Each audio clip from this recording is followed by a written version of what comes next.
Hi everyone, Jerrel from Sungrand here, developer of the Silver Falls games, and soon I'll be launching my new IP, so I'll be known as more than just the developer of Silver Falls games. I'll have significantly more IP as part of the Sungrand brand. So thanks for checking in today. Today I wanted to discuss a topic that's often on my mind when I'm designing and developing games, and that is the importance of your characters, especially your playable characters.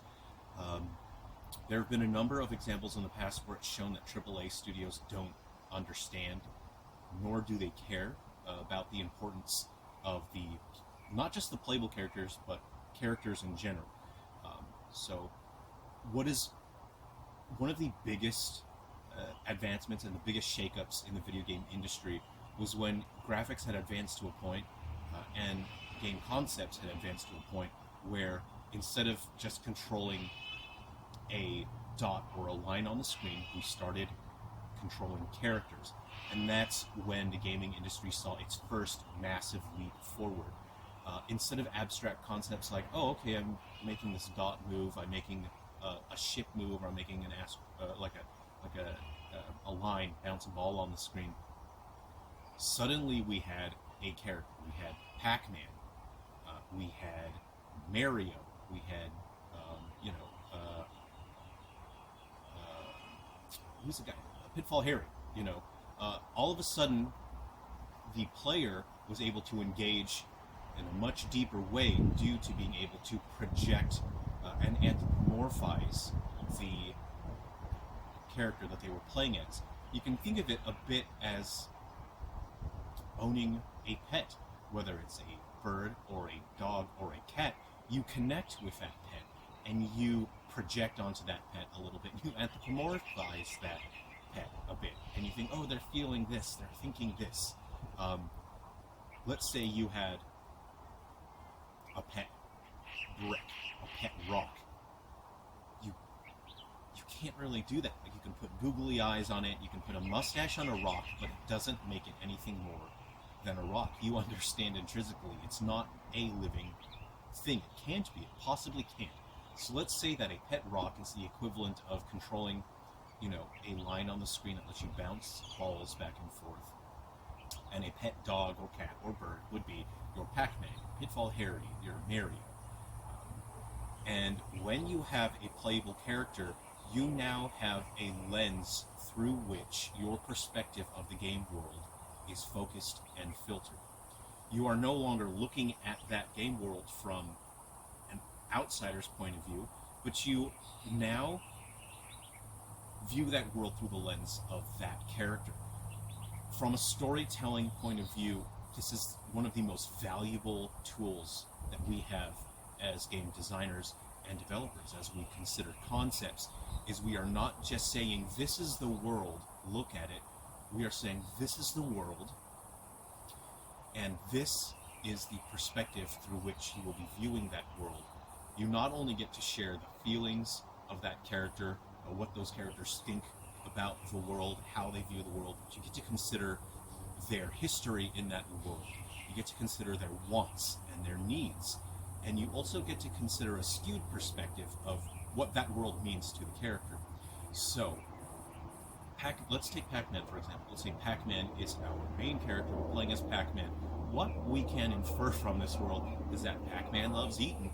We don't know exactly what he's eaten unless we check the instruction manual, and that manual says pellets. PacMan loves pellets. So now we view this world and we understand, yeah, PacMan's a hungry guy. He can't stop eating pellets. He loves these power pellets, and on the odd occasion, he'll eat some ghosts.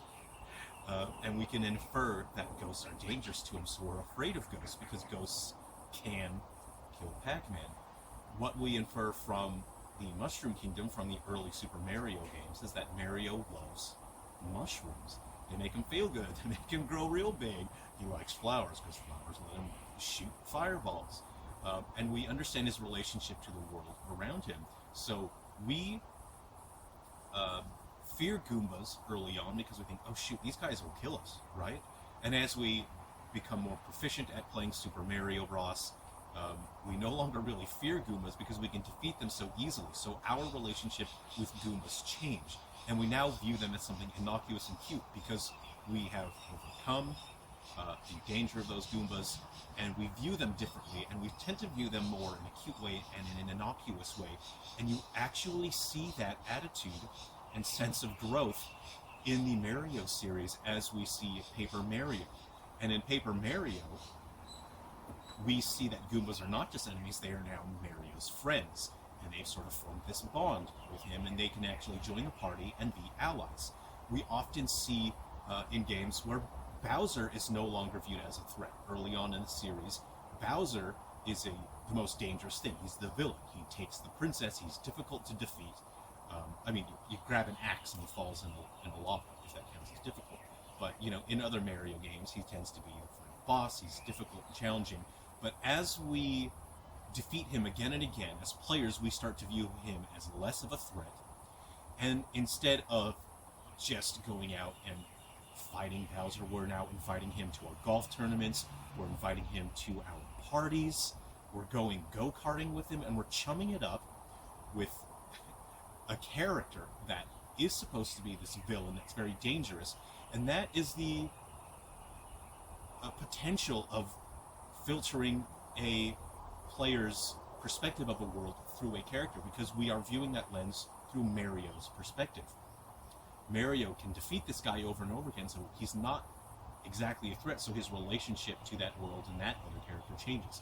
And that is the potential that we have with characters, is not just allowing the player to feel more immersed in this world. That would be the most basic thing that you could say. It would be a very surface level, very corporate thing to say. It goes so much more beyond that.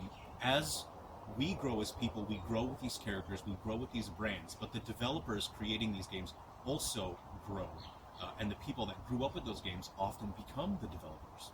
So it's extremely important that we consider and understand the importance, the complexity of the relationships that we have with the player characters and the characters in the world as well. Often we are in situations where young audiences are connecting with these characters, and as the game industry grows and gains more complexity in its ability to express unique character traits, we often find that younger audiences connect with and identify with characters. For example, I really connected with Final Fantasy VII characters. I played that game when I was quite young, and when you're young, you don't actually know who you are. You don't know really what you are. You don't know what you like or dislike. And so, not only was Final Fantasy VII so immersive to me, but I was able to explore different ideas and concepts through these characters. I watched as these characters felt different ways about different things. I watched how the characters interacted, and I saw the things that they liked and disliked. I think that's why RPGs appeal so much to people, is they let you explore the perspectives and different attitudes and personalities. And that's something that I consider when writing my Silver Falls games. How do these different characters and these different people think of the world? What are their unique perspectives on the world? And so I spend an immense amount of my attention focusing on that, because it makes it interesting, and it allows players to sort of connect with a character, so they can either disagree or agree with characters. I know that my target audience for Silver Falls generally tends to fall around my age group, people in their either 20s or 30s.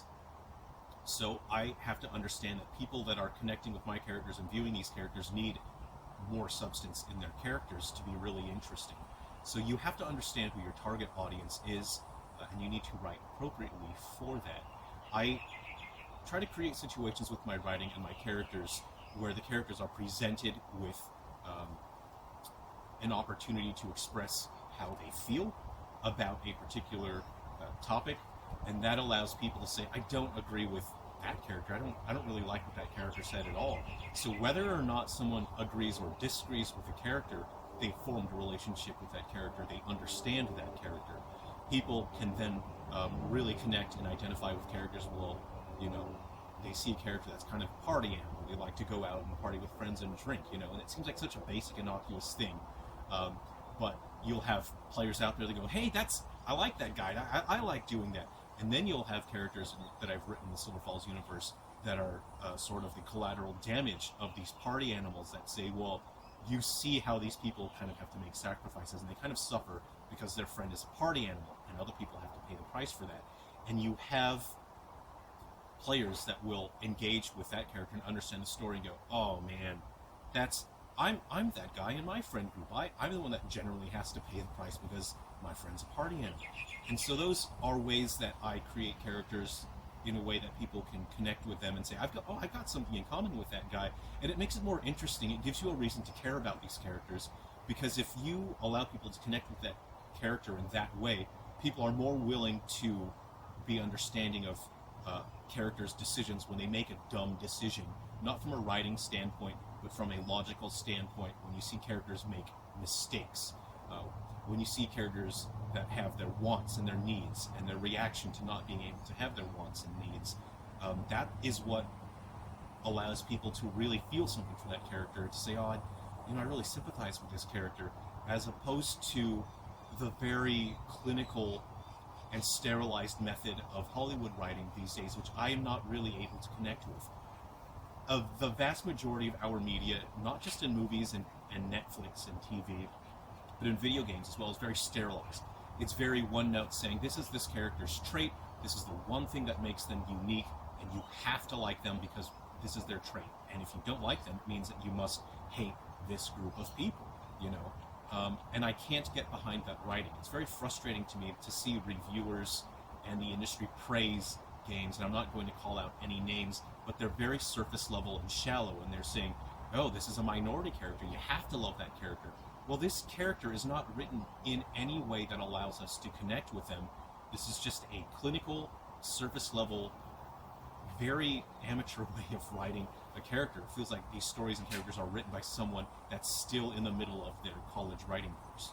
And so it's frustrating to me as a writer, and very disappointing, that our industry hasn't gone in a direction where the writing really promotes a strong understanding of why characters are so important, why, especially the player characters, why they matter so much. It's not just about having a minority in there or having very easy common writing. It is the way through which the player is able to view and understand the world. And it's not going to necessarily be correct, but none of us has a full and correct view of the real world, and that is something that we need to understand as writers, is no matter what you do, when players are viewing your world, they're not going to fully understand it. They're not going to fully see everything that you've seen and written. And so you have to allow the player to view your world and your lore through these characters. And in doing so, they get to explore more facets of your writing in ways that otherwise would not be possible without your playable characters. So that's just what I wanted to discuss today, and I hope it's given you something to consider as you write and you create your games. And maybe you're already a big AAA studio out there, and for some reason you're watching my videos. I don't know. I didn't really plan out an ending for this video. So, hey, I hope you're having a great time. Have a safe holiday season out there. Enjoy your games. If you'd like to pick up a Maverick D Moose mug, I'm not going to turn this into like a merch video. That'd be really, really disingenuous. But enjoy your coffee out of whatever mug that you've got. Take care of yourselves, and please look forward to the upcoming Silver Falls games, and also the new IP, which I'll be launching very shortly. Take care, everyone. We'll see you around.